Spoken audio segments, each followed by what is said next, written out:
Yeah. We live. We are about to get into it. What's up with everybody? Hope everybody good.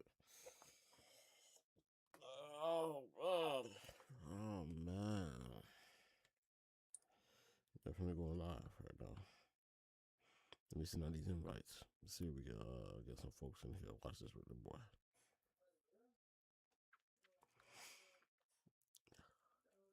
Yeah. Another day. About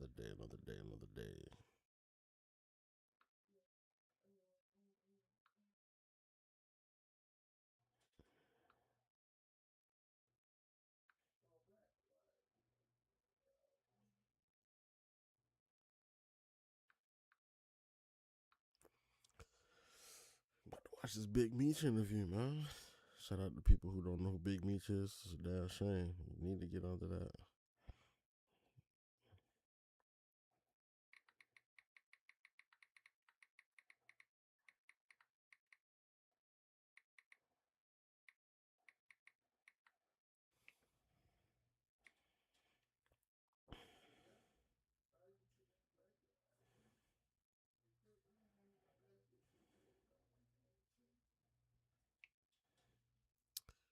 This is gonna be an interesting one.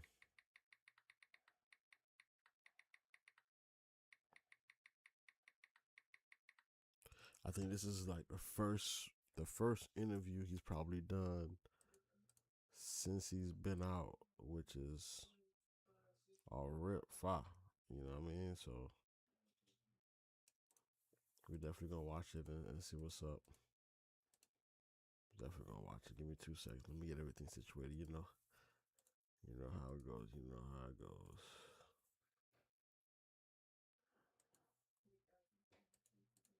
You know what? Might keep it like that. Why not? I need all that. Mm.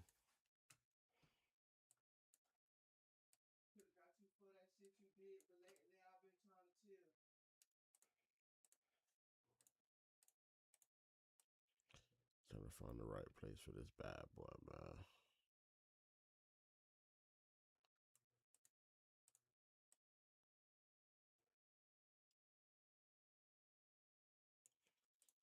Let me see if I got a chat box on here. Make sure I got a chat box for y'all boys to see, man.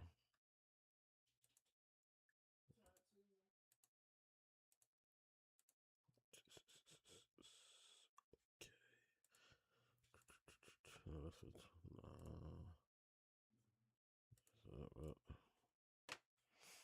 Yeah, I definitely gotta subscribe, man. That's definitely something you gotta do. Go ahead and subscribe.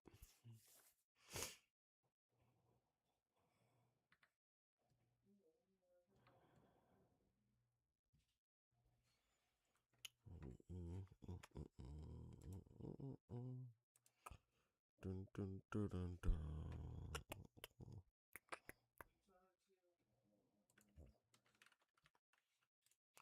Man, it's been a great year so far. A lot of stuff.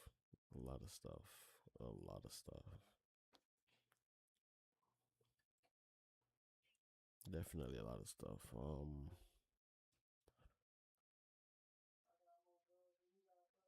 I must say.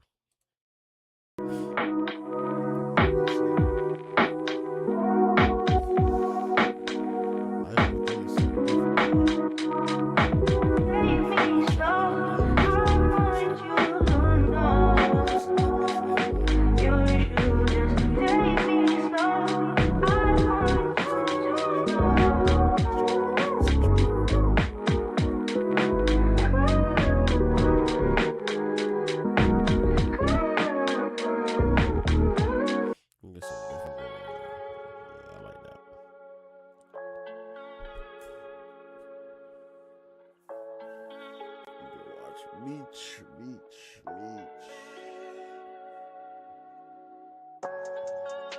Oh yeah. Also, shout out to this channel. If you don't know who this is, channel we're listening to, we're watching that. It's not a real podcast. And I swear, Visa. So, they're rapper. They're rapper, if I'm mistaken. Just came out 6 days ago, but it's definitely interesting. Do what I just did, man. Subscribe.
That was a good song. All right. I'm gonna waste no more time, man. Let's get into this interview. Son, you was in that motherfucker. I ain't never been. You never been at MGM? Never.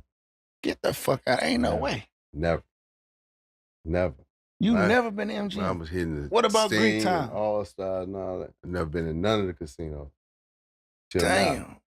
Well, it wasn't the same vibe or something, was it? I wasn't nowhere near the same vibe, but I wasn't in none of that shit. I You wasn't in say no you was straight at casino. All Stars and I be at Sting. All shit. Star Sting, shit like that. You know, that was, Was y'all tearing the Sting and All Stars up and shit before y'all told Magic City up? what? Nah. Probably, what was that, the Black Orchid? We definitely tore All Stars, but All Stars came along after Magic City. You couldn't even get a girl, like, this is when you learn you had to get your money up to get certain bitches to dance with, because a nigga have her all night. Yeah. You got the Detroit niggas in one corner, LA niggas, Chicago niggas. Nigga find some shit in cuffers. Come over here with us. Yeah, they go do it. It's $20 a dance, so they dancing all night. It ain't like For today. one You throw cruise, $1,000, bitch dance 3 songs, and if you ain't throwing no more ones, then she ready to go. $40, $50 a slip. She down there thugging all night. Right, you get her 1,000, then you good for the whole night. She ain't going nowhere. She with the movement on. She ain't going Yeah, nowhere. all You know, so like this shit is different now. And then the girls can't dance today. Now they just bounce their ass. except for the ones that on the pole. That's when they was doing them pole tricks. Man, they was kinda doing shit. everything. White Chocolate had the best pole dance. So, Yeah. that I had ever seen. Tell me this though, right? How the fuck did y'all come up with making it rain? Because the ones was garbage. The ones and the fives was garbage. But how did it make, like, how the fuck did that happen? I'm finna give it to you. The ones and fives was garbage. You gotta remember, I'm plugged in with big cartels, Colombians or motherfucking Mexicans. Yeah. So back in the day when we first started fucking around with the Colombians, they won't take no ones and fives. So when you getting 100 bricks at a time, getting front of 100 bricks at a time, you got to keep all the ones and fives. Oh, now, shit. The jewelry store not going to take, they're going to take them only so many times. Right. Then we try and walk around with hundreds and 50s so we don't look like drug dealers. Yeah. So you definitely don't want to go on, just take $5,000 in ones and Foot Locker. Yeah, that shit looks stupid. And see how long it's going to take because they got to understand they going to count it. They ain't not going to weigh it or none of that. They're going to count one for one to make sure. Up to 5,000, yeah. And so it's only so much cars and jewelry that they'll let you have. Meech, I can't take no more. Meech, T, I can't take no more ones. So now you stuck with them. So you look up, we got garbage bags full of ones and fives. So guess what we can get rid of them at? Strip club. Strip club. They pay their bills, they pay for the kids, look out for the kids, everything. Do that. So if I got $350,000 worth of ones and fives, we gonna go throw the $350,000. So basically making it rain was giving back. Damn. Right. Right. And finding something to do with Look the at ones. the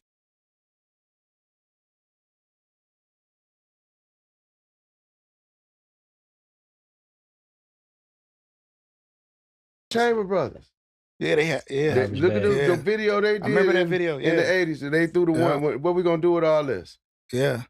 We just gonna throw it back. Remember that video. Back. We just gonna give it back. Okay, that's because that's Detroit way. That was our era. So now you make it, you turn it into make it rain, but they don't understand it's a method to your madness. It's two things that you're getting out of it. One, I'm getting more clientele attracted to. They like, damn, this nigga just threw my re-up money. You know what I'm saying? I'm trying to get out. Yeah. You can't beat them joining program. Mm-hmm. You know what I'm saying? Then you got the girls. You done blessed the girls. You got them dancing all night. You throwing one, showering them with money. Now the next man like, shit, I got to get my money together. You gotta get right. I already know what kind of girl she is. And that shit built the brand They up. built the brand. They passing the word around. I mean, how many strippers you feel like whose lives you changed, like put through school and a lot of them. Cause that's back when girls were stripping because they down there had to. Yeah, that's back when a girl may be going to college in Atlanta and be a good girl. Yeah. You know what I'm saying? Be a good girl, nice girl, but she can't get the extra. You know what I'm saying? She can't get a little bit to just stay floating. Like, you know, a pizza is a big deal. If you buy the girls a pizza that stay in the dorm or something, you know, flex, let alone getting them to cut the line for the club and all that. You know what I'm saying? Like that all that type of stuff was a big deal. You know what I'm saying? So I turned around and we just took and man, we take care of so many, it's too many to count. Yeah. You know, but I'm grateful that God had put me and my people in that position. Ain't no question. You any of them ever like tapped in with you like, damn, thank you, I appreciate you, God bless you, you did a lot for me. Yeah, you got White Chocolate, OG India, Sugar, Honey, Strawberry. Who was your favorite stripper back in the day? Just shit. White Chocolate. I gotta see. Shout out to White Chocolate. Shout out to White Chocolate. Yeah, White Chocolate tapped in with us. We gotta see White Chocolate. Yeah. Man, you know what I always wanted to know, right? Like, can you be a travel advisor without quitting your 9 to 5? Actually, yes. We're Fora, the modern travel agency, and we are empowering.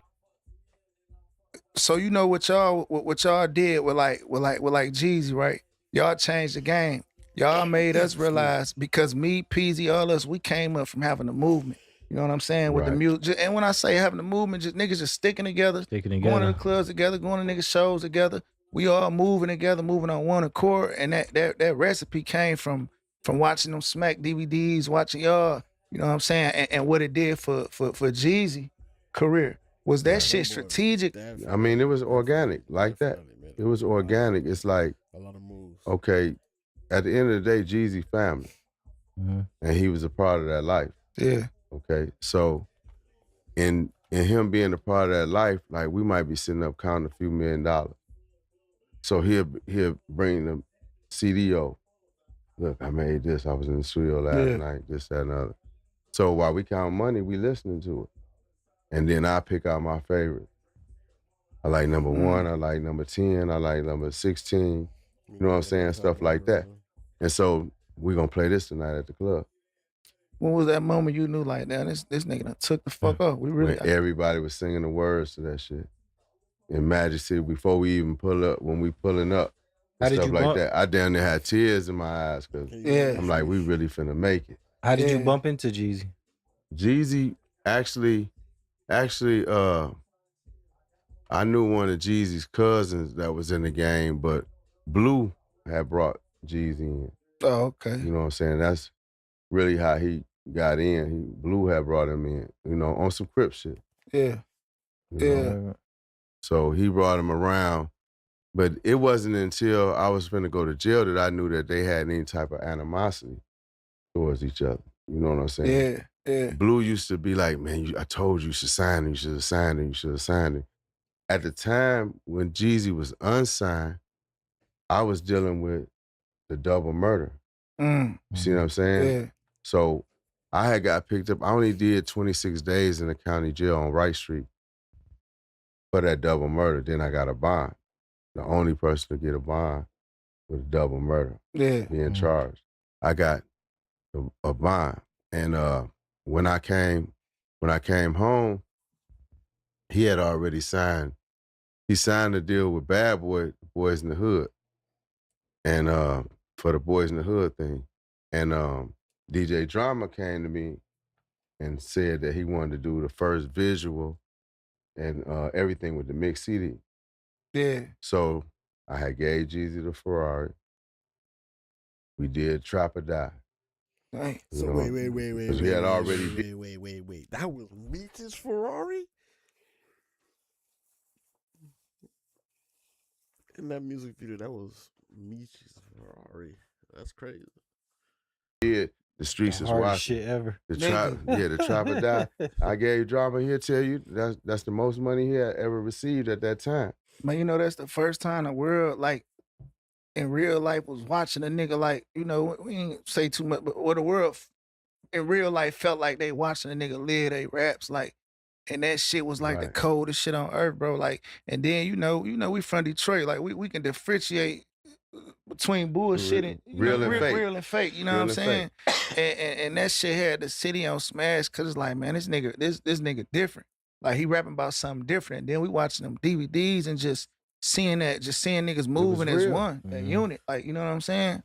Like, and I wanted to kick that off just to ask you about, like, you know, I feel like I pay attention to words, not I pay attention to who a person is. And like, I always looked at you like an intellectual guy, you know what I'm saying? You know what I mean? So like, I feel like a lot of people took out of context that viral clip that's still viral to this day when you were saying it'll never be another like this.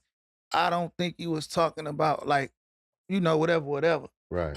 I just felt like it was more so about a brotherhood, but I could be wrong. I mean, like, no. Unity. No, that's part of it. Of course, for one, it take a special kind of person to bring dudes from different places together and make them move as brothers.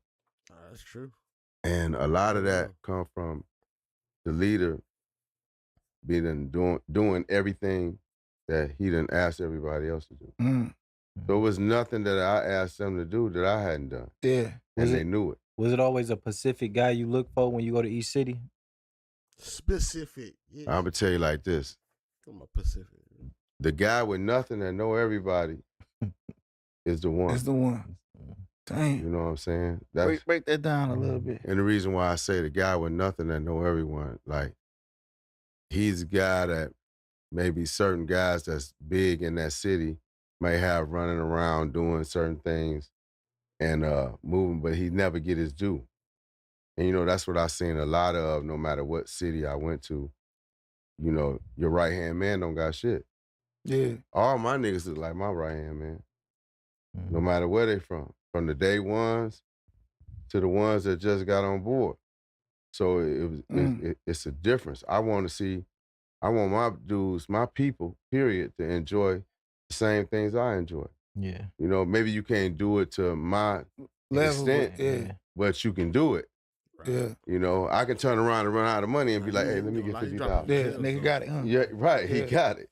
You know what I'm saying? I It look at it too ain't, as well. man, when you gonna give me that back? You know, or he don't got it, Mm. so I can't ask him. So you know, when I say nothing, it's like those be the ones that know everybody, just haven't had the chance. They Now, just need the right opportunity. I know certain dudes in my family that everybody used to put a gun in their hand because they know they gonna get out, Yeah. right? And I'm talking about before my family, whether it was robbing or whatever. I never liked robbing, even though it's part of the streets. Mm-hmm. You know what I'm saying? I never liked that. So I was against that. So I always used to say until I did it, that same person you giving a gun to, you give some work to. Put him on his feet. Mm-hmm. You see what I'm saying? And I did that. And the dudes that did get down like that turned into millionaires. Turned them into bosses. You turned the Absolutely. woods into a boss. They get you And showed them something different.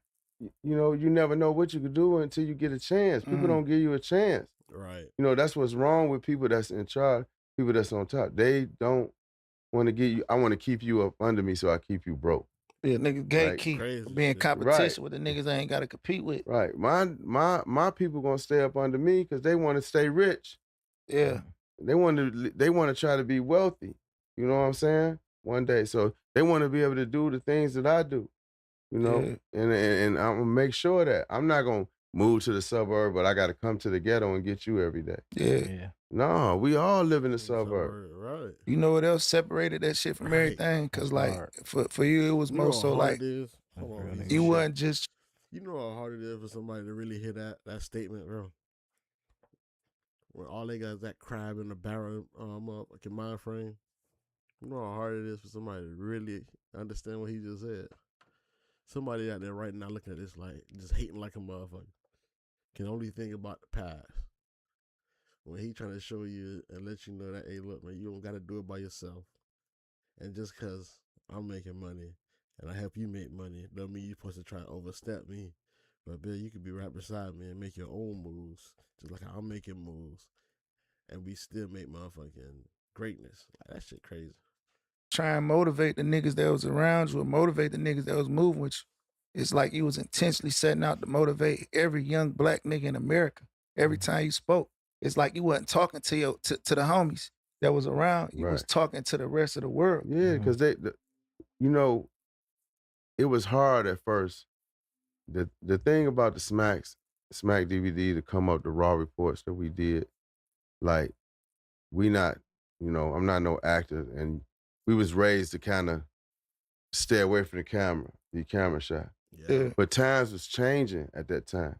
And it's like, since I couldn't get the big record execs to come down to the streets and see me. You brought the streets to them. Brought it to them on the DVD. So DVD Smack was around us and he was catching all the moments. And like, those moments was raw moments. It's not like I had time to write something down. There wasn't nothing scripted. Or everything was straight from the heart. Right. Everything was straight from the heart, straight how I feel it. And hey, if you're in the chat right now, make sure you like the video. Make sure you like the video, man. So what I did is I learned how to talk about some of the things that people may think about us. Yeah. The questions they may have, like, oh, I bet they blow all their money in the club. How? Right. How? I got $8 million worth of cars. You know what I'm saying? Yeah. I got $8.5 million worth of cars. Yeah. I got 3 or 4 homes and condos in 7 states. Damn. What was your favorite place to be at? And just kick it at? Man, I like each place for different reasons. I stayed in Houston and Dallas, which I got picked up in Frisco, Texas, in Dallas, outside of Dallas. I stayed in LA, stayed in Atlanta, lived in St. Louis since 91, Birmingham, Alabama, and Orlando, Florida, and Miami, Florida. Shout out to Florida. And spent a lot of time in New York because I had team in the Rucker 2 years in a row. So I kind of kept some Damn, I ain't never know that you Yeah, had no Rucker team. yeah. Jason Terry played on my team. Oh, that shit Jason fire. What the fuck? Hey, bro, listen, bro, this man here, man. Terry and somebody else.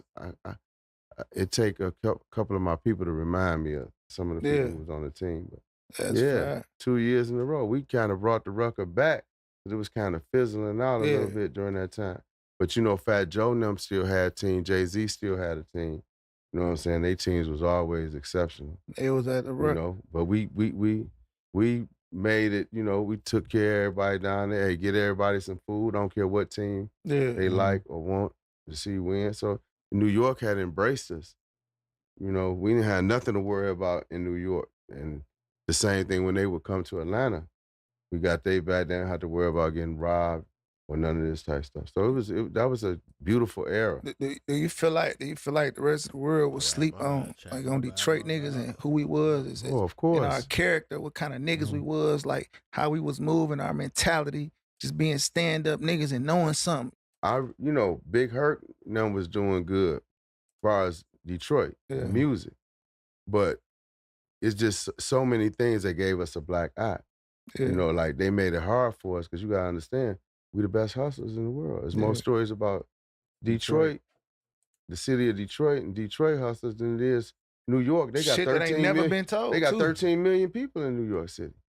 You know what I'm saying? You got all different ethnicities. And you talk about the Detroit hustle because the things that we did that stood out. And one fact is how young we all were. Ain't go anywhere. You know what I'm saying? Ain't go anywhere. I think that's what started that whole term, like Detroit niggas go everywhere. Yeah, we go everywhere. That started when I first went to Atlanta. They was like, you know, Rick, talking about Maserati. Yeah. Oh, them niggas knew Maserati Rick in the A? Yeah, they knew Maserati Rick in the A. When you went to the A, niggas was asking about Rick. About Maserati Rick? Them niggas knew about Rick in Atlanta. Yes. Back then, before the internet, before all that shit. Before all that. Before a fucking cell phone. 1988. Word of mouth. No, That's crazy. 1988. Them niggas knew about Rick. That's when you had a cell phone, you was selling dope. Yeah. Damn, that's fire. That's fire. Not even to get back off topic though, right? But I was thinking about some shit when you had mentioned like how Fat Joe, them had and Hove had the basketball teams, the Rucker teams and shit, right? But then we talking about just Detroit niggas just moving around and you know and putting on and representing. I want to ask you something right real quick, man. You know, when I was a kid, I heard a story about a video shoot, right? It ain't no negative shit. About a video shoot. I heard one of the biggest artists in the world, to this day, probably the biggest artist ever, pulled up in a Maybach, right? You came to the video shoot and you pulled up in a bigger Maybach. And throw Holmes home, have Holmes fucked up. You know what I'm saying? I want to say his name, you know. Yeah. No. Is that real? That happened? No, it was true, but Hove had a 6 deuce. He had a 6 deuce, gray. It was cool though. He had a platinum, you know, that was his color, that was his thing. He had a platinum 6 deuce. Yeah. I had 2 though. I got 1 6 deuce, black and burgundy, 2-tone, and then I had 1 57S, which is a 57 special. Yeah. All white. Only white one in the country. Yeah. Yeah. Only white. So he had the bitch over there. You pulled up 2 of them bitches. So we pulled up 2, 1 on each side of him. They said that nigga asked, man, who the fuck is this? Who shit is this? They like, yeah, this Meech shit. Fuck my nigga whole stun up. Fuck me up, man. But you know, that's one thing that the world embraced about us is that everywhere we go, we spend money and they love us. Yeah. I'm talking about, I don't give a fuck what side of Detroit you from. Just Detroit people, Detroit niggas, period. They love our girls because our women is hustlers. Yeah. You know what I'm saying? They always, you know, they just not anything, you know. Yeah. And they ain't going for anything. Right, and they ain't going for anything. And then the men always, you know, we feel like we on vacation. We brought money to spend and do our thing. We want to be remembered. Yeah. And that's what each and every one of us from the city want to be remembered. So we leave a mark everywhere we go, and to be a good mark. It's not like, oh, them Detroit niggas came down here shooting up everything, trying to kill everybody. They come like down here that wasn't spending never money. our way. Our way was more player. You know what I'm saying? Our way was always being more play. We want the notoriety. We want to be known as them ones. Is that why they call us Detroit players? Somewhat. Yeah. You know, you got. But I feel like niggas know at the same time, like we ain't looking for nothing. We ain't ducking no wreck. No, like, we definitely ain't ducking no wreck. Yeah. They know that. They know I how we feel get niggas down. know Like when niggas went around there empty-handed. You know what I'm saying? So they know what time it is. But the thing is, we always got that respect. It wasn't like, oh, that's a Detroit nigga, I'ma rob him. Yeah. They like, nah, I ain't running up on that nigga. Now, how the fuck you meet Jacob? Jacob? Like, just I'm talking about on the jury side. Like, you know what I'm saying? What made y'all? What made y'all start shopping? He was the jeweler. He was the jeweler of the stars then at the time, right? And what I loved about Jacob, now mind you, this being a Detroit dude, you know, we done shopped at Greenfield Plaza was the thing back then in the day. And you know, when you go there, you gotta order this, order that. Like if you say you want a 20 karat, you gotta they gotta order it. Yeah, put the order in. You gotta wait on the bitch. Jacob hit the wall. The bitch coming out. Pop right out. Bam, 20 karat right here. Oh, you don't like this one? Let me get another one. You know what I'm saying? Like that was the thing with Jacob. You know what I'm saying? Yeah. Like he really had them diamonds, them stones, and the papers. Yeah. For, you know what I'm saying? Yeah. So what I did is I think it was Was y'all was buying like GI stones and all that shit back then? ain't no question. Yeah. All my shit, I need the papers for. The Arabs taught me how to look through the eye. Yeah.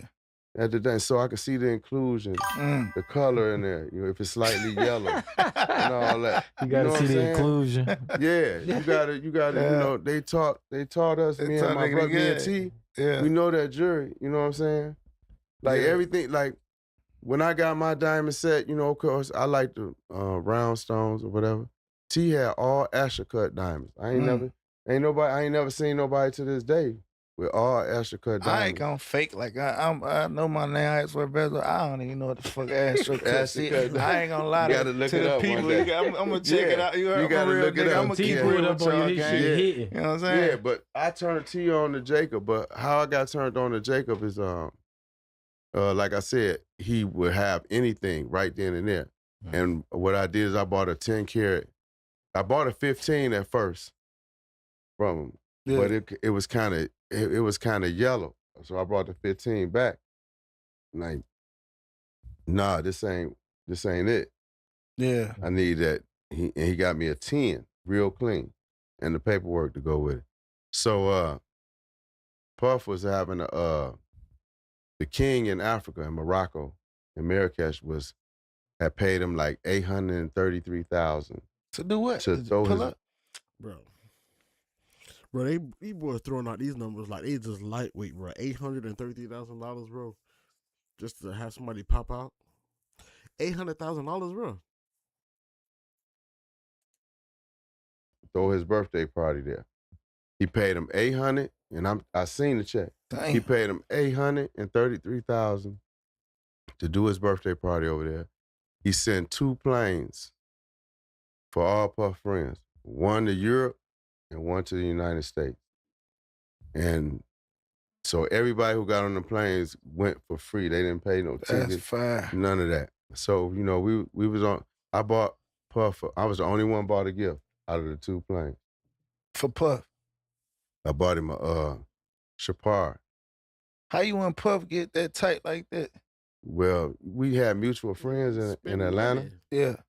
And like around the time where before Big died, and some of my homies, Crips, was around them, D-Mac and them. Yeah, They D-Mac, Mansfield, yeah. right? They D-Mac. Mansfield, Crip, D-Mac, V, all them. So K Wells, he had Worldwide Entertainment, but he was managed Lil Zane and all that. Oh, okay. So they really turned. Puff would always see me out because he messed, you know, of course, Kim Porter from Atlanta. He like, you know who what the I'm fuck is saying? Holmes? Right. Yeah.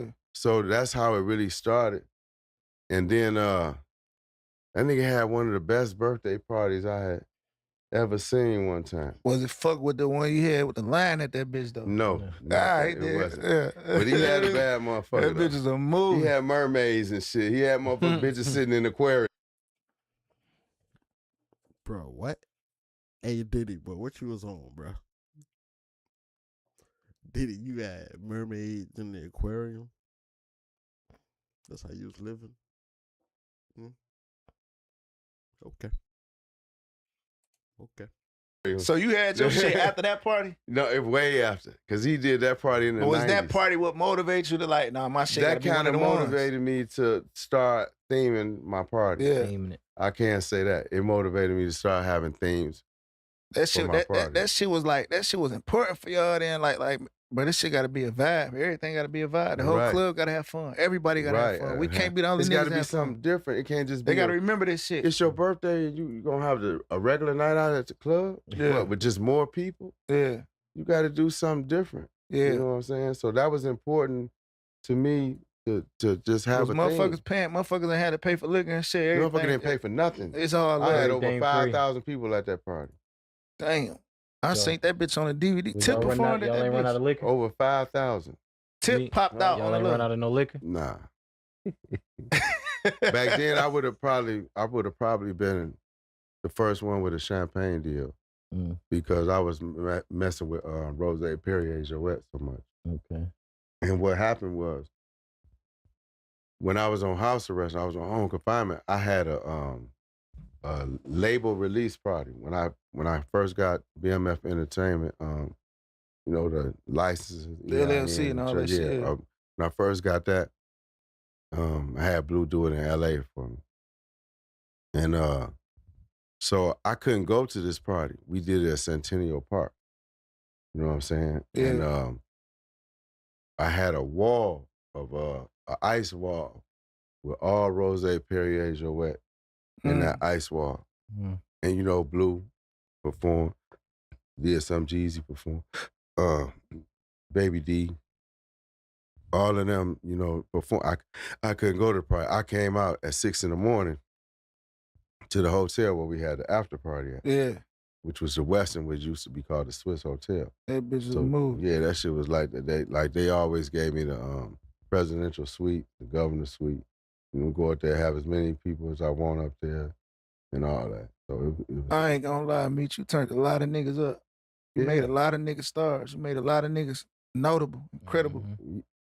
From the heart, though. And I'm saying, even I'm talking about on the entertainment side, period. Like, you know what I'm saying? Like, I didn't even really, Fab, my homie, like, I fuck with Fab.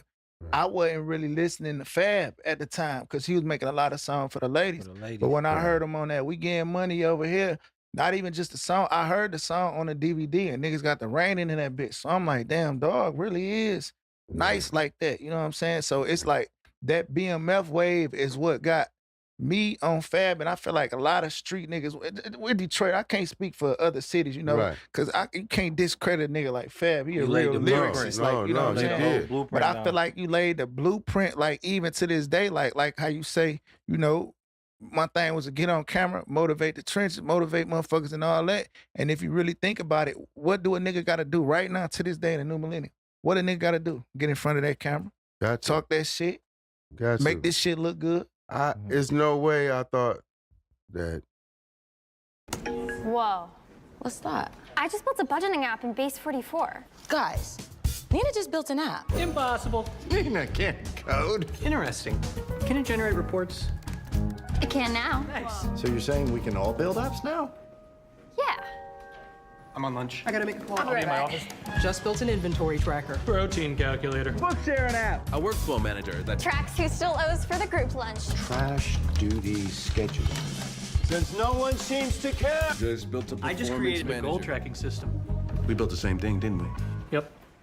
Can this thing manage contact? Is the SOC 2 compliant? I want to animate this graph. Create a party planner. Profesor de español. An inter-office dating app. For dogs. For office dogs. You know what I mean?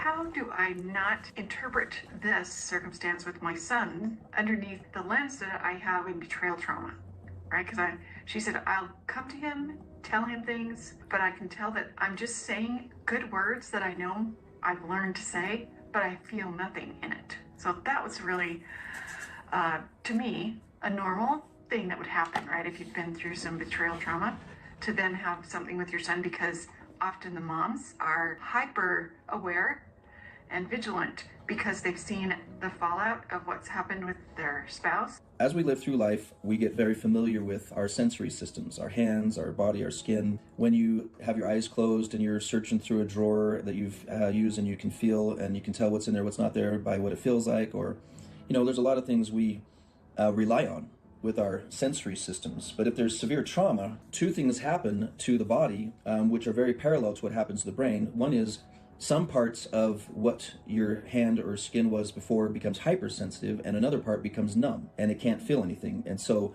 what you used to be able to rely on for tactile feedback is no longer a reliable source of feedback. So the smallest little touch causes me extra pain here, and I can poke this with a knife and I can't even feel it. It's numb, and you don't really get to pick which part has which effect.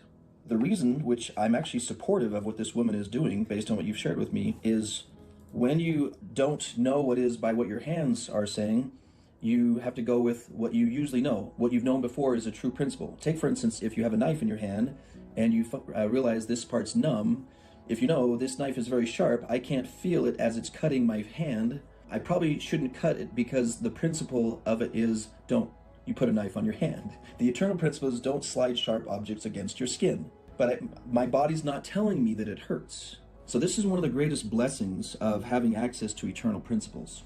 If I'm oversensitive or undersensitive, I don't have to question what I'm teaching, because I know what I'm teaching is accurate even if I can't feel it correctly. With her specifically, I would say, trust that which you trusted before you were traumatized. The stuff that you knew was true before you got hurt. If you're finding this video helpful or want to help us reach others in need, don't forget to like, comment, and subscribe, because it really supports our channel. Thank you.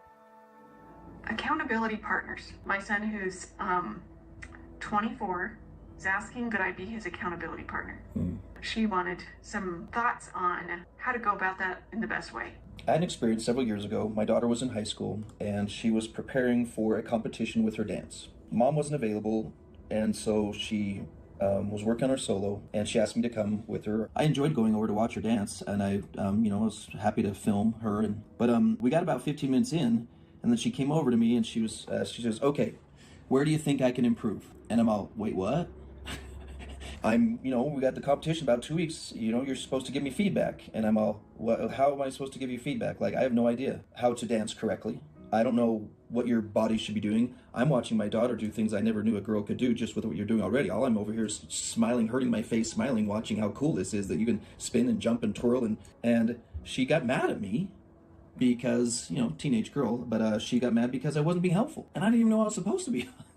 I just thought my job was to cheer her on, and she's, Dad, you're useless. I had enough understanding of human psychology not to take that personally, but I was useless in that moment because I'm not qualified to give her feedback. The problem with being an accountability partner is built into that is you're supposed to be able to educate them on how to master masculine sex chemistry. So there's an assumption there that you're going to be able to do that. And if my daughter wanted me to point out what she was doing wrong, how am I supposed to know what she's doing wrong? How are you supposed to know what he's doing wrong? Now, the reason they usually do this is because you're the person they've shared the most with, and you've been the most successful at not creating a shameful environment for them. Now, Karen said something about, we know we're not fully developing if we're still using our mother for accountability partner, or your wife, because it sustains the isolation.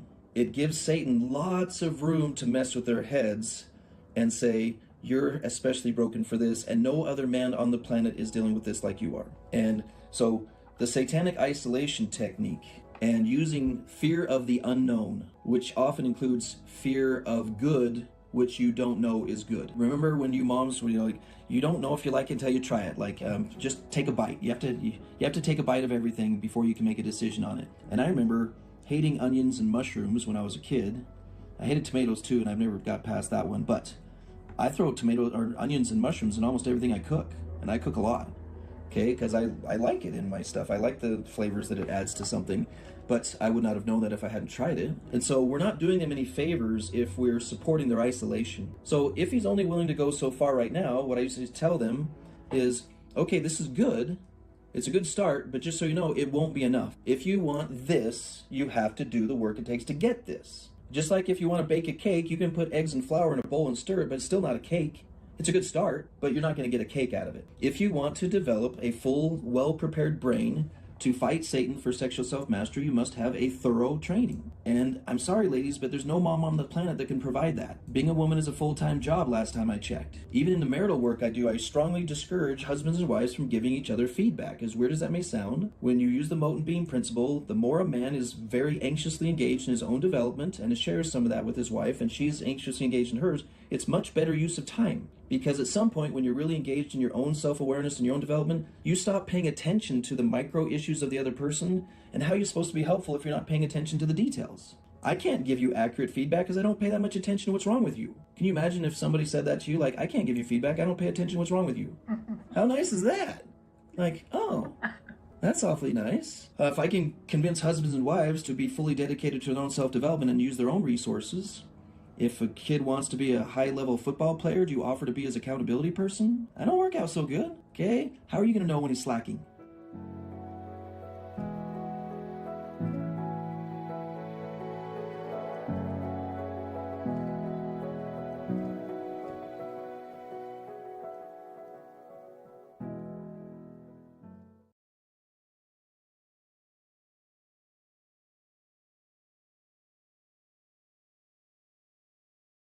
"21 years later, we'll still be talking about Smack DVD and Raw Report." Because that recipe, you gotta understand, niggas laid the blueprint. Yeah, that was the groundwork. But did you know then, like, this shit gonna be the blueprint 20 years later? Or you just was living and just doing you? Yo, one thing I did know is that you could never erase it. Mm.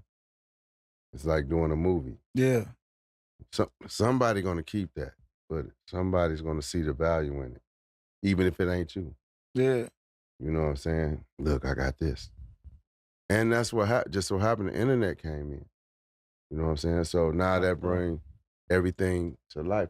Just like when I was talking on the phone to this one dude, I didn't know he was recording, but it sounded like an interview. or Yeah. something. But I didn't know he was recording me. What I you was talking just about? talking to him. The Cavario. That shit thing that on went the phone. viral? Yeah, the bit went viral with me on the We was phone. doing some and I was just saying how you motivating supposed to niggas. spend Yeah, 20% that shit of went viral, what you yeah. got coming in and stuff like that. Because I'm giving them the real game. Like, you know, it's easy. We make this shit look good. We make it look easy, but it's hard work. Yeah. You know what I'm saying? It's hard work. You know, we done ran into many roadblocks. You know what I'm saying? But I just felt like the more money I get, the more I become undeniable. Mm. You gotta Gotta you see gotta it. let us in. Yeah. Like they tried to put a rumor out one time. Oh, them niggas go in the club, they beat niggas up, fight. What nigga want to come in with $3 million worth of jewelry on? Fighting a nigga. And fighting the motherfucker. Like, come on, man. You got a motherfucker. I step on this toe, say, man, my bag.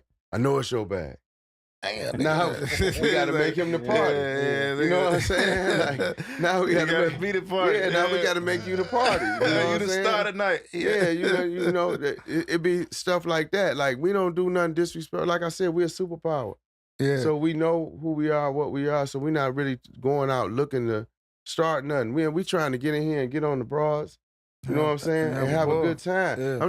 I'm paying all the DJs, every DJ in Atlanta during that time, except for what you call it, that's not here no more. What's the boy name from Fernando? Nando, long live Nando, man. Shout out to the Coalition DJ. Yeah, man. Man, I'm talking about, I used to pay all of them. Here, play this, play that. Yeah. You used to have the clubs used to be like, look, Meech, we not gonna play all of the stuff y'all want to hear because after y'all shit go off, y'all gonna want to leave. Right.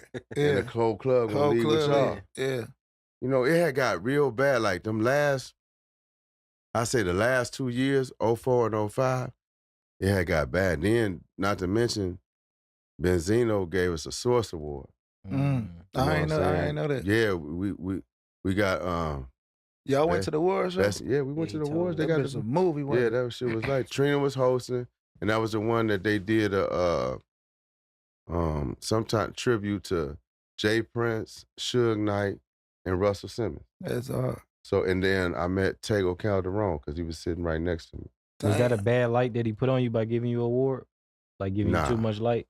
No, I think that he you know, at the end of the day, as much stuff or information that it is out there about us, the feds kind of kept a lot of, because we was too much.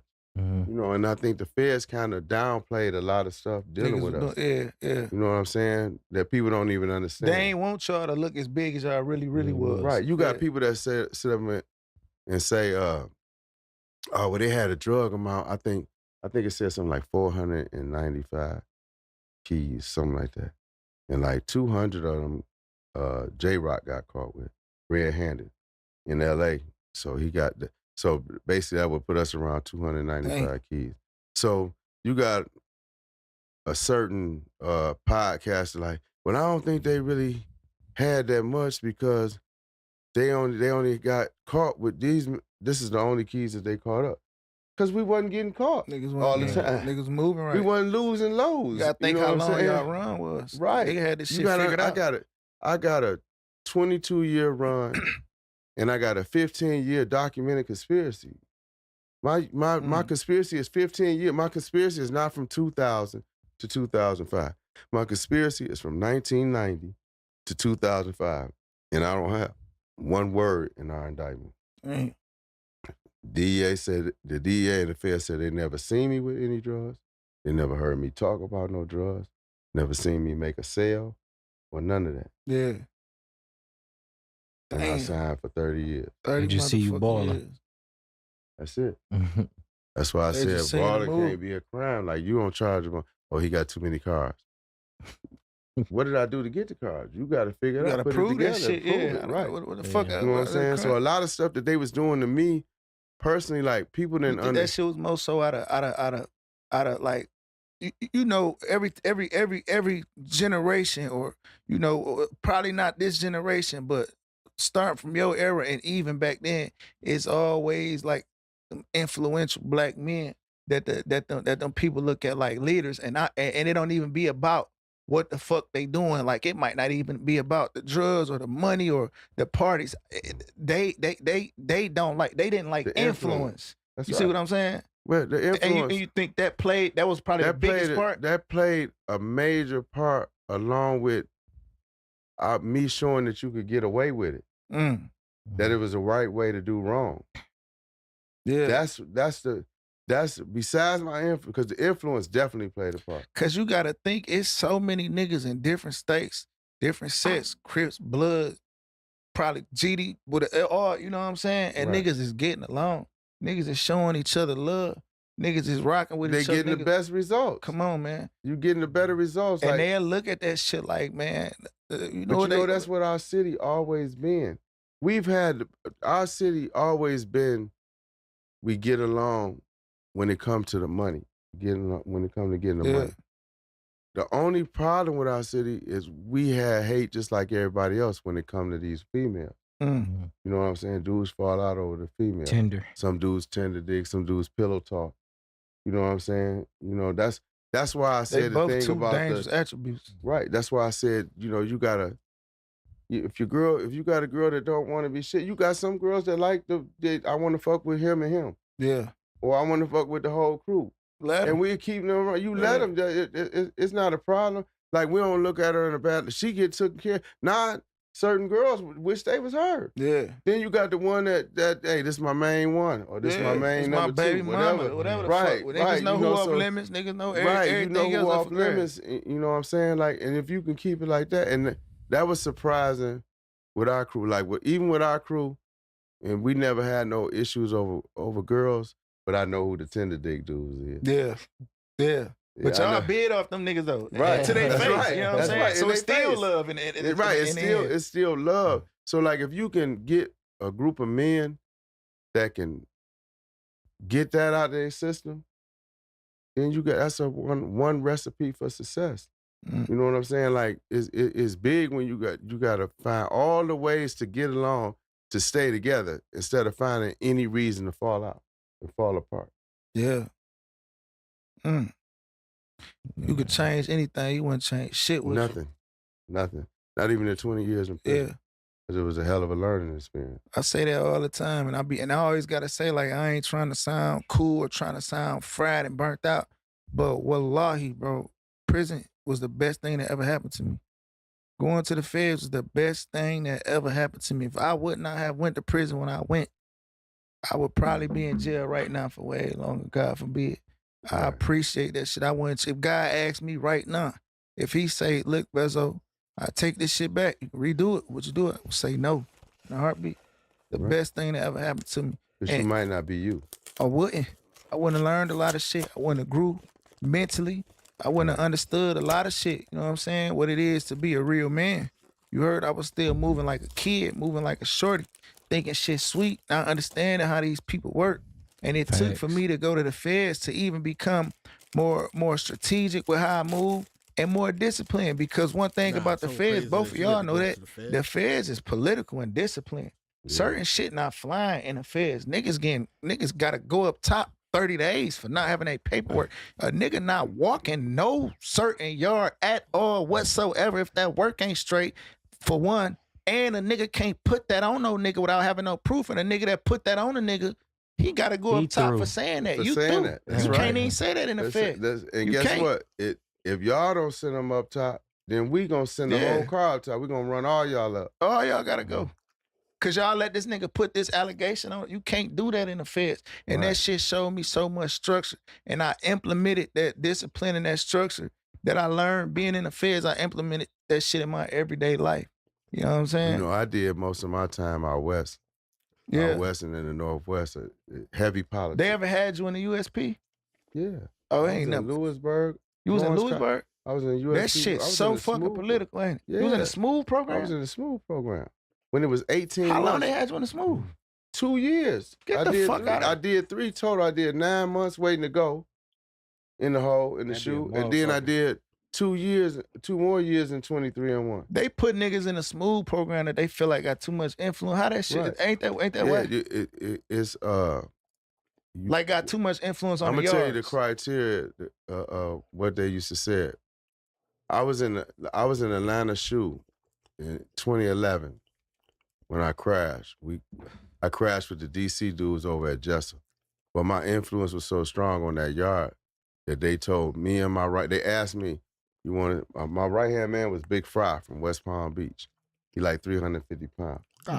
So the incident we had with the DC dudes, it really wasn't an incident with me and them per se, because we both have respect for each other. Yeah. I respect the DC crowd, they respect me and my people. But it was a dude that was from Miami/New York.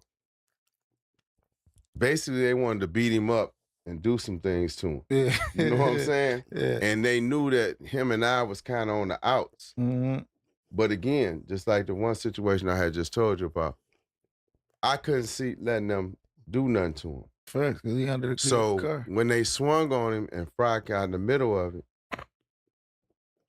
I told him, get your shoes on. We was out on the back. Get your shoes on. Let's go. Yeah. Put his shoes on because he was waiting to play volleyball next.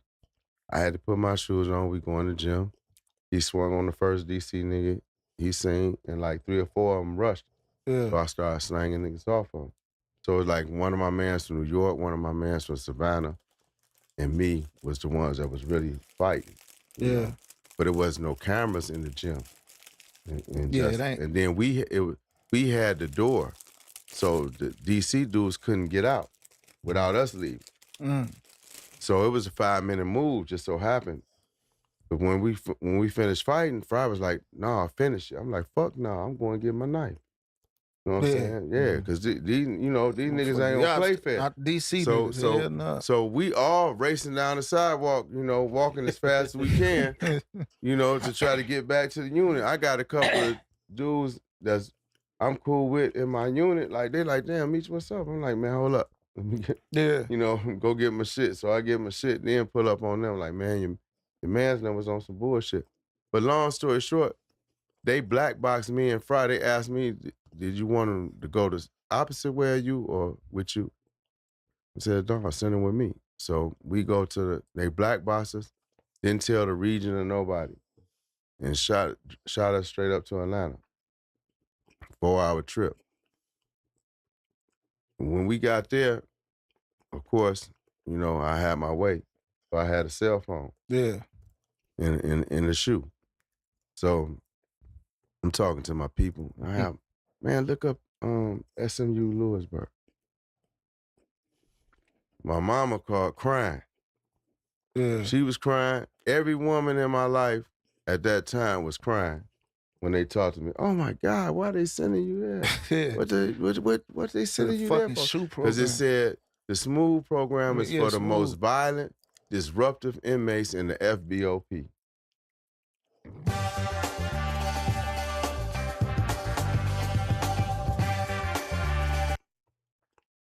That's just another word for most influential. Yeah, that's what they saying. So, it's lawsuits though on it.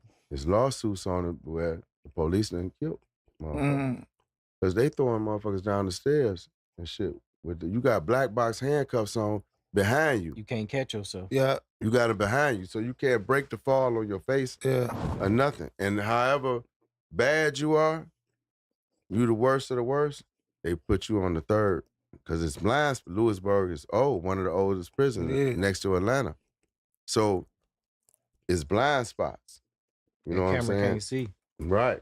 I feel like they do that shit on purpose. They make sure they got some blind spots in that. Oh yeah. And then we gotta, not saying that anyone is deserving of that kind of treatment, but like that's like ordering your food. That's like cussing out the person in the drive-thru that gotta fix your make food. your food, yeah. So why you gonna, you gonna cuss the CO out when every time you leave out this cell, you gotta put your handcuffs on. And he gotta bring your tray, the food and everything. You know what I'm saying? They cut the water off in 5 minutes. You gotta shower in 5 minutes. I've been to the shoe. I know how that and shit they'll work. tell you cuff up, and you don't cuff up, they're gassing you. I know exactly how that shoe works. So you know that, like, I had to do that for 2 years. I did phase 1 and 2 at Lewisburg, and I did phase 3 and 4 at Florence, Colorado, USP. But what the fuck was the SMOOTH program? Like they said, that shit the worst shit ever. They disbanded it now. It don't work. So it's over with. Yeah, ain't no more. They changed. So Hoover ain't in the shoe. No, he was. He got off. He was in ADX. Oh, he was in ADX. That's what I'm thinking about. ADX. So now that he got the ADX. pardon, he should be somewhere in the state. Got it. Yeah. You know what I'm saying? Because he got to still get a government. He needed a special pardon, which is called a governmental pardon. Right. That's a pardon from the governor and a pardon from the president. So he got the pardon from the president, but he ain't have a pardon from the governor right now. He get that, he home. What's one of the craziest days you've seen in there? Like, man, this shit, wow. The craziest day, you know what? The craziest time I seen in there is when them people start getting, when K2 wasn't K2 no more. Oh when it man, became that tune. You seen niggas have an episode of What? the Tunchi, bro? What? Nigga, I watched a nigga fight a trash can in that motherfucker, bro. I see the devil. Yes, Niggas nigga. scream, running around naked, Man, and them all kind of episodes, shit. Like, hey, little bro, them episodes off the Tunchi, that shit is real. man, a that shit ain't no motherfucker, game, man. Man, I done listen, seen niggas standing up, completely rocking lose like their this, standing up, rocking, but You know me, leaning over you that like, thing. man, what the fuck?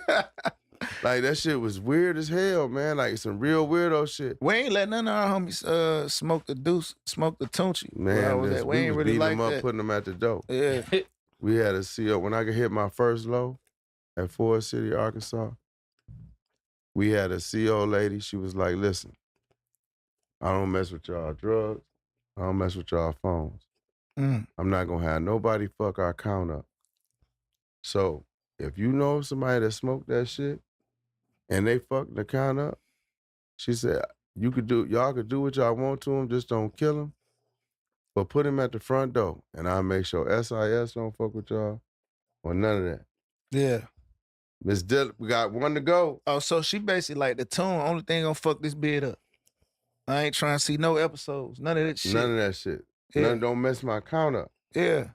So in my unit, it was probably one Mexican dude that smoked the Tunchi that can handle it. Right. Lay No, back. I know a couple niggas that can he handle lay it. back Yeah. on his bunk and can handle it. And when I got to Forest City, like 2 people had died already. So they was taking it serious, but it was crazy. I seen 2 deaths. Then before I left, it was 2 more deaths. Damn. You know. So the K, I ain't know that. I ain't know like the Tunchi and the K2 is basically different. 2 different things. I thought K2. I thought Tunchi was just a nickname for the Nah, it's not. for the K2. The thing is that people start putting anything on that paper. And you Spraying can that tell, bitch but with any dudes rat start poison. swimming on the floor and licking they throw up. That's one of the famous moves. And I used to take we used to video record them and be like, look, show a nigga. Like I ain't used to using a drug that I can't do in front of a woman. Like I can't, we could drink, we could smoke some weed. Yeah. You know what I'm saying? Like I can't. Y'all had white lightning in that motherfucker? What? That white lightning Man, was that I was shit. the king of white lightning, man. that shit. I was the king. My nigga Blood from Bounty Hunters, man. Shout out to B-Thing, man. My nigga Blood from the Hunters out in L.A., bro. That nigga was the coldest nigga with the white lightning, man. Man, listen. I used to, man, that's what helped me pass a good time in that motherfucker. That white lightning. And then, it got to where, they really don't like you to drink because, a lot of dudes can't handle it. Yeah. And they get on the CO. Oh, yeah. You know what I'm saying? Yeah. And so a couple of officers been killed behind dudes getting drunk and all that type of stuff. So they really that's something that they don't really like, okay. But one thing about me, I think I was known for drinking and known for getting everybody around me drunk. Yeah. But I kept everybody in line. Yeah. You gotta understand that's something that I'm just used to doing. Like, you don't start acting crazy because you got a little liquor on you, else you ain't never drinking with me no more. Simple as that. You know what I'm saying? So I'm talking about, I got to Coleman. I came home October 15, 2024. I got to Coleman, Florida to the low in February around the Super Bowl time. And I stayed there from February to October. I probably spent like $70,000 on white lightning. On white lightning. On white lightning. Getting the majority of my unit fucked up. Yeah. So he whipping up the white lightning looking for you.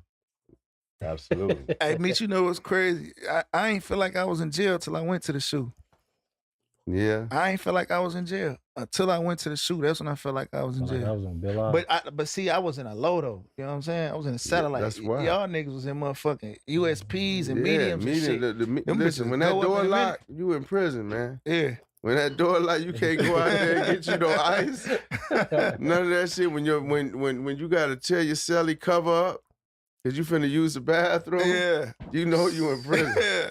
You know what I'm saying? You trying to spray. They blowing the room. Yeah, that's the only time I had it. flushing. That's the only time a door locked on me. You know what I'm was saying? Like in the shoe. that. I was in pain and I was like that. Yeah, so when you behind that door, man, that's a whole different monster. You know what I'm saying? And then you gotta have a cellie that you can actually bid with. Bid with and trust. So I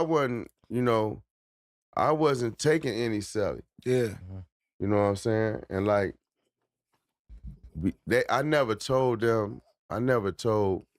nobody as far as administration that I was a Crip. Yeah. But I was on gang time. Yeah. And that's why niggas even love and respected me more. Like, damn, dude on gang still time. on gang Yeah, time, I'm on nigga. gang time. Yeah. You know what I'm saying? Because it's rules and it's politics. And I like that heavy politics. And I know that we ain't no hot motherfuckers in our car. Facts. You see, some people harbor motherfuckers because do. they got money. Oh, he got money, so we ain't trying to let nobody Or a nigga know. use you know what's crazy, right? Like I'm a real Muslim. Like I'm a real Muslim. I've been Muslim way before I even got indicted. Like I've been Muslim. You know, and I take my deen serious. Like, you know what I mean? My wife Muslim, my kids Muslim, right? But when I got to jail, I was on Detroit time because it just felt like a lot of niggas was running with the Muslims for the wrong reasons. Yeah, they can go by their attribute instead of their name. So we can't pull that work. Yeah, the email used to always talk shit to me, bro. Because all is forgiven. What you want a dean? You want a doing? Or hey, look, bro, it is what it is. Right. Niggas got bad names. I can't be in this bitch on Muslim time. I'm gonna pray. I'm gonna do what I You gotta got child do. molesters and everything. on Muslim time. Yeah. I couldn't do it. I couldn't do it. Man, you been in that bitch. Man, you was in that motherfucker for what? 18, 22? A dub. 20. You did a dub straight? I went in 37, came out 57. God damn. That's a long motherfucking time. Man, when my stupid ass got out of jail, bro, I posted my motherfucking paperwork on the internet. My Uncle Cat called me and say, nephew, what the fuck is you doing? I say, what you talking about? Like, man, take that stupid ass shit off your Instagram. I'm like, shit, man, I'm just letting niggas know. You know, they say any nigga hot. When you got a name, you turned up, you automatically hot. Before I even went to jail, niggas thought I had a case I didn't even have. I ain't got no co-defense. I got a stupid ass gun case. You heard? Niggas saying a nigga hot before I even got there. I immediately had my paperwork. Ooh, wham. So when I get out of jail though, right, I post my paperwork. My uncle say, bro, take that shit down. I'm like, what's the problem? You know what he told me? He say, nephew, you did 18 punk ass months. I did 20 years. You don't even got the right to say whether you hot or not. Yeah, that's fuck is you talking about? I swear to God, my Uncle Cat told me that shit. I swear to God, man. That's less than the me. Shout out to the dog, man. And he right, you know, because, you know, a lot of, man, I'm telling you, when you've been locked up them 20 years, let me tell you something that go on. And this is personal. You got a lot of people that may have like life sentences or 50, 60 years in that motherfucker. Like my man Mike Nitty, you know, shout out to Mike Nitty. He had 55 years. No violence. He don't got life, but he don't got 20 either. He got 55 years for non-violent case. Non-violent drug case. He ain't got back yet? No, they ain't gave him nothing. God damn. Listen, you got people, and like, even with me having 30 and some lifers that I ran into first that was showing me how to be it, man, that's a hurting feeling when you getting ready to transfer to another yard or you finna go home. Cause they look at you like family and they done got so, you have some lifers that like to be standoffish because they don't want to be too used to, because they gonna hate to see you go. You know what I'm saying? They really gonna hate to see you go. Like, damn, man, you going home and you know, we've been being together and I ain't never going home. God damn. You know what I'm saying? There wasn't nothing like what was going on now to where you got hope. Yeah. You know what I'm saying? Yeah, You I was got in the hope. jail. Every nigga had it out there. Yeah, you got hope now. You know what I'm saying? But you can pick up your car at your hotel. You can pick up your car in short-term parking. You can even pick up your car at arrivals. You can pick up your rental car in Lot 2, Section H, Space 45. Uh-oh, it's actually back that way. For the right car, right where you need it. Turo, rent a car, not a rental car.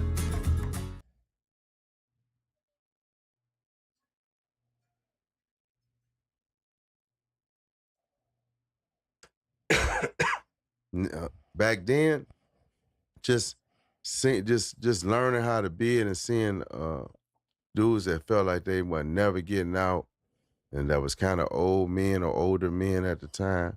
Man, that's a hurt feeling, man, when you can't tell them motherfucker nothing but that you praying for them. Man. And that's all you got. Not to cut you off, you had a man's in there like, yo, Ace Boone Coon, like, damn, bro, I'm gone, bro. I had a, you know, not so much at the lowest level, but at the low, I got a partner named Chico. He did time. He started out with my brother. He from Orlando, Florida. And Chico got 38 years. Chico drove up here from Orlando, Florida, met a Colombian on Telegraph, I think, on Telegraph. The Colombian was supposed to have 10 bricks at 11,000 a brick. Chico had 11,000 on it, enough money for one. That's all the feds needed to lock him in. It's some money. He could have had $1,000. Long as he had some money, because the feds can't front no work. So that's why if you in the game and you really know like, oh, these Colombians coming, they're gonna drop a bag on me. Okay, as long as they don't ask you for no money. Because now when you start doing business with money, that's when you can run into the feds. You see what I'm saying? They can't do it. Even if they tell you, man, just my driver need 50,000. Nah, And I give it to you after I get it. Yeah, you know yeah, what I'm saying? I get just to put you up on game, like you. Cause all you gotta do is hand them bitches the You cheese. hand and them then any type it's of over. money. They got their conspiracy. That's it. Damn. You That's grass. it. You got something towards the purchase. Man, these niggas don't even be understanding that conspiracy. That shit is real, bro. Yeah, they don't know the rules of the game, man. Listen, Like you see, bro, you see how many niggas that get indicted off Instagram, bro. Man, Proving the I'll tell you point to something better nobody. than that.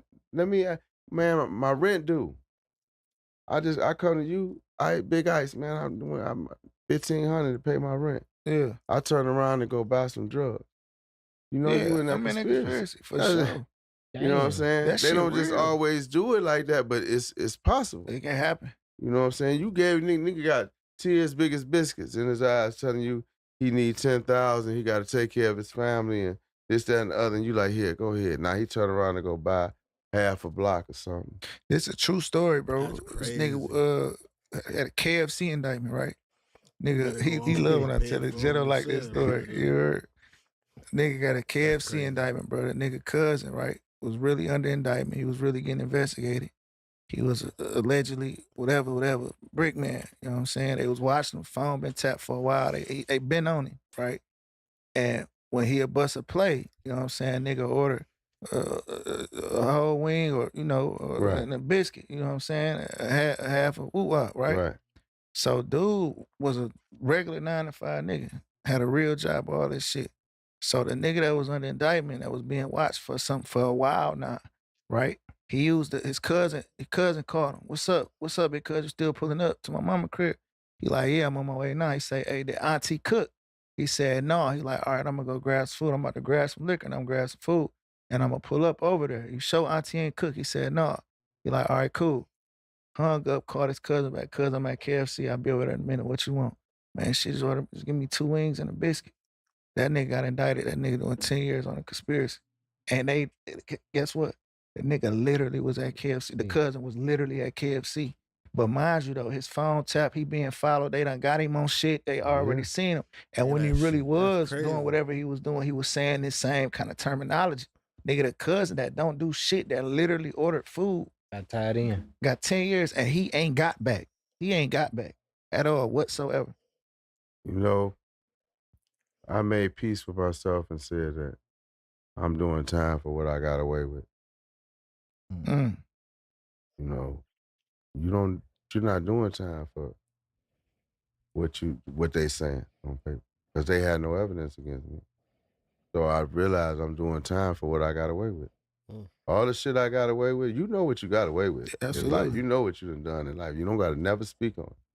You know the things that you've done. I know the things that I've done. You know what I'm saying? So I'm saying I did time for what I got away with. Mm. You know, now the Lord still brought us home early, brought my brother home in 15 years. You really ain't come home early though. Nah. I came home 7 years early. How though? Because you got 28 years. Okay. No, I had 30 years. Now what happened is you had the first step back. No, not before the first step back. You had the First Amendment, I think that was the 782. What they did is my brother was a category 1. A category 1. So he got 68 months off on the 782 amendment. Mm. I took my time because they didn't want to give me 68 months off.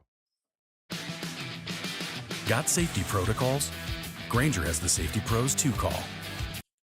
So I took my time before I filed the 782 amendment. Now, which was all drugs minus 2, right? So when I filed the 782, they like, look, you can't get no more than 36 months off because you're a category 2. Now, the reason why I was a category 2, because the judge gave me 2 points for getting off of probation in 91. My conspiracy is from 1990 to 2005. Right. The judge say, since you was getting off probation in 91, that was during the existence of the conspiracy, so you get 2 points for that. God damn. So that way that was what made me a category 2. Yeah. And I got only 36 months off. Thank God Trump come out with First Step Act. you can't no before the First Step Act. He come out with you can't you something talking like about when that. he changed the crack law? No. What I'm talking about when he changed the it was the 2-point reduction. Yeah, he gave me a 2-point reduction, like for nonviolent. They had to take the pistol off. You can't do that no more. It was during the existence of the conspiracy, so you give me points for that and push me over in a further category. Right. I was supposed to be in a kid. So I got that before I got the First Step Act. I was already receiving time credits for the First Step Act, but it wouldn't kick me out because the BOP was faking like they don't know how to work it. Trump put the First Step Act in December of 18. Yeah, I watched a lot of 2018. niggas go home off there. Right. But they act like they ain't know how to do it to 23. Damn.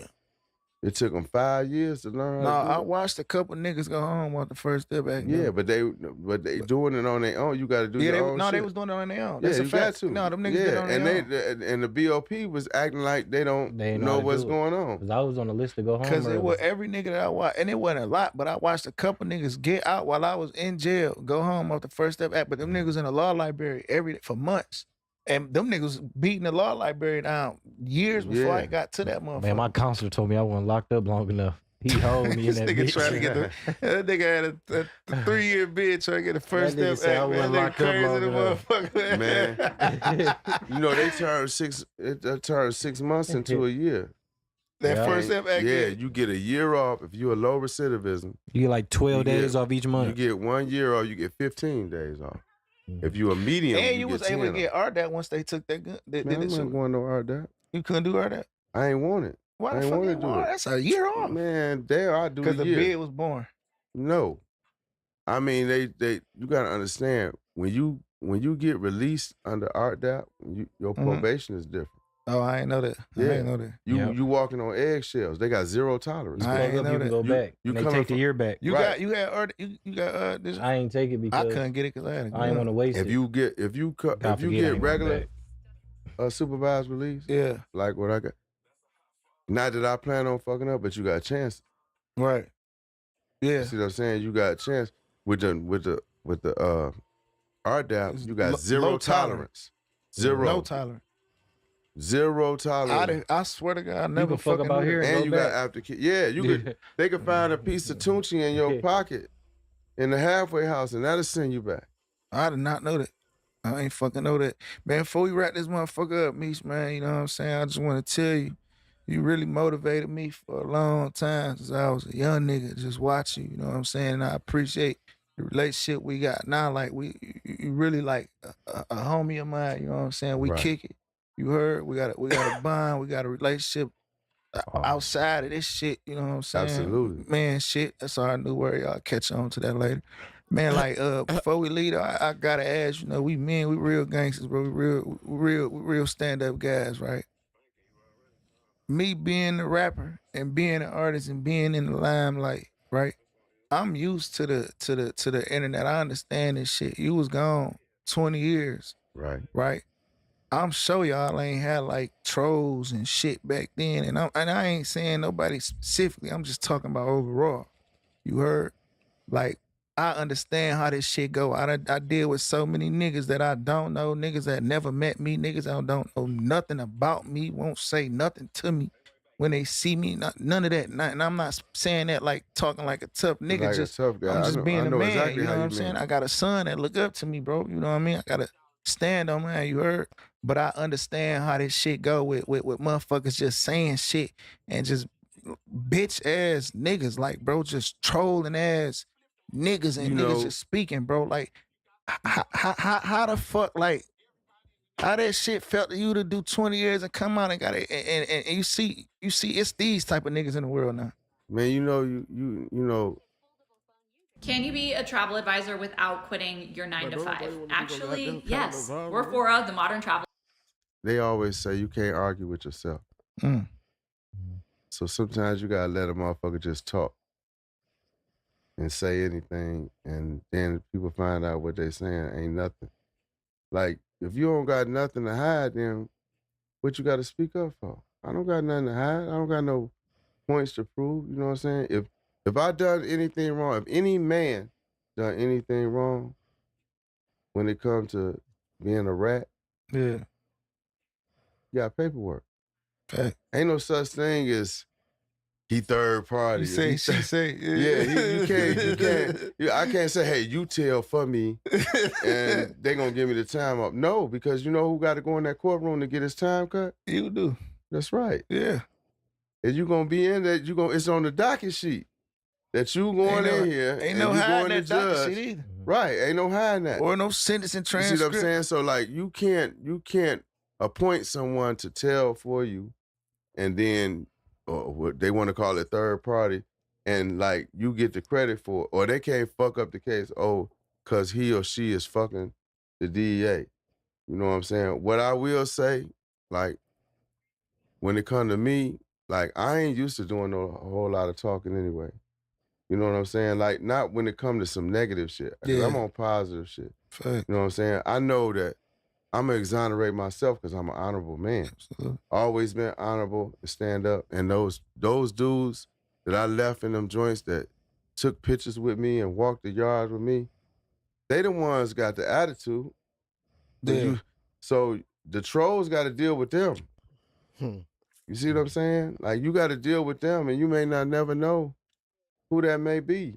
Yeah. You know what I'm saying? I know who I am. I'm Exactly. comfortable in who I am. I did time with the worst of the worst, and I did time with some easygoing people. You know, but at the end of the day, law enforcement, everybody respect me because I'm an honorable man, and they never asked me to do no type of snitching or none of that shit. You see what I'm saying? Yeah. So, but living in this internet era, I just say to the young people, man, they really got to have a strong stomach because me, I got grandkids, I got kids. You know, some from the young generation is like, they let so much stuff get to them. Yeah, they You do. know what I mean? And that don't really matter. It don't even matter. It's Shit like, don't even deserve they don't no know how attention. to do the Aaliyah and pick themselves up and try again. Mm. You know, they do. Man, everybody, if I was young and spent plenty of money before. Been broke, rich, broke, rich, broke, rich. That's the name of the game. Each time you learn how to keep it. So you don't let nobody make you feel bad about you spending all your money, losing all your money, whatever, however you lost it, because we all done did it. You know what I'm saying? You got certain motherfuckers that may have got 50,000 for their first rap deal, and they was back out there selling crack. And Yeah. that's the story they told. Mm-hmm. You know what I'm saying? So like you go through things, you can't let someone's opinion be the end all be all to what you trying to accomplish in life. And like the love and respect that I have for like you, Peasy, and any names that I don't say, Doug and Sada and Payroll and everybody from Doughboy Cash, or from the east to the west and the southwest. You know what I'm saying? Like, for y'all putting the city on the map where it's supposed to be, and y'all having enough sense to be like, look, we ain't got to be talking about That each other on tone this out the internet. We could yeah. be doing music together. Cause I don't do that. I don't You know what speak. I'm I saying? don't do that. I don't respond to niggas that don't know me. The niggas that ain't don't know worth nothing it. about me. Like I'm living in a real world. My Yeah. life good. I'm motivating niggas. You know what I'm saying? I'm doing the right thing with my life. I'm taking care of my family. I'm giving the trenches hope. I'm giving my people hope. I'm building businesses in my community. I never thought I'd never be able to do that. It's so much positive shit going on, and it's so much love in the real world. You know what I'm Right. saying? The internet is the internet, but in the real world, it's Man, real y'all love. motivated me. Peasy, Babyface, Ray. To see y'all music come on that computer, that was something that I never thought I would see. You know what I'm saying? I never thought that I would be in jail long enough and see that, not even being in jail long enough, just In y'all would Detroit. make it to that type of plateau to where they got y'all music in. Yeah. You know what I'm saying? And that shit was like, became some of my workout music and stuff. And it was like, man, damn, the city is finally putting on. Now, mind you, I hadn't been to the city in 21 years. So now to see the city where it's at now, to have these little lounges and little duck off spots and Yeah. nice, It's man, this shit mad. is amazing, man. Man, how you felt since you've been in the city Man, where everybody amazing. embraced you like The that? love is so, you know, my love for the city always been genuine and real, but the city's love for me has been crazy, man. Like, old people, young people, Mm-hmm. everything. White people, You know, all races, like it's been crazy. It's been all love, and even though I'm here for.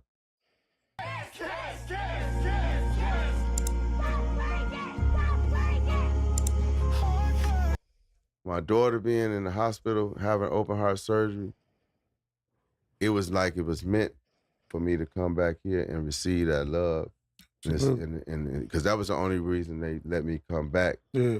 Within a 45-day period, because they wanted me to wait 60 days before I start asking to go somewhere, as far as state or out the country. So it was a blessing to be able to come here and receive that love and show my love for the city, you know, like this all black affair we having. Yeah, this shit tomorrow, making a real move, you know, man. That's gonna be big, man. Shout out to Lil Meech too, man. He played a part in this shit too, man. Yeah, like he you played know, a big part. I know that gotta feel amazing to watch your son create his own image for himself and do this shit. You know what I'm saying? But with your guidance, to be able to pour into your son and he actually listen to you and take your advice and let you guide him. You know what I'm saying? Well, you know, he helped with my transition. Like, you know, he not gonna let me look like anything. You know what I'm saying? Yeah. You know, so me coming home, he played an important part of me having my look right. That shit be fucking you up, bro. Looking at your little man like, Yeah, damn, look at my little nigga, man. This young nigga a boss, bro. Yeah, he a boss, man. It fucked me, but I'm so proud of him because he a boss and didn't have to do what I did. True. So that's what, you know, he a boss in his own way. He got name, his on his own. He did that on his own, you know. And I'm glad that I was able to tell dude like, hey, man, put my son in some classes, man. I think he could pull it off. If he can't pull it off, we'll find somebody else. Yeah. You know what I'm saying? But he pulled it off. And he pulled it off. Man, you free, man. You you moving right. Nigga, having real businesses, legit. Like you never gotta look and walk backwards. You never gotta worry about none of that other shit, man. You know what I'm saying? No, you got a it's over second with. chance at life, and you living your businessman side. You living your clean, legit. I'm ready you to heard? put on for the city for real. You know, nationwide, worldwide. You know, and that's one of my dreams right now is to see y'all do the same thing y'all doing in Detroit, selling out across the nation and across the globe. That's what I want to see. I want to see you, Peasy, Babyface, Payroll, everybody. Y'all do a concert in LA, sold out. Atlanta, sold out. We doing it. You know what I'm saying? Texas, sold out. Then you start hitting Africa.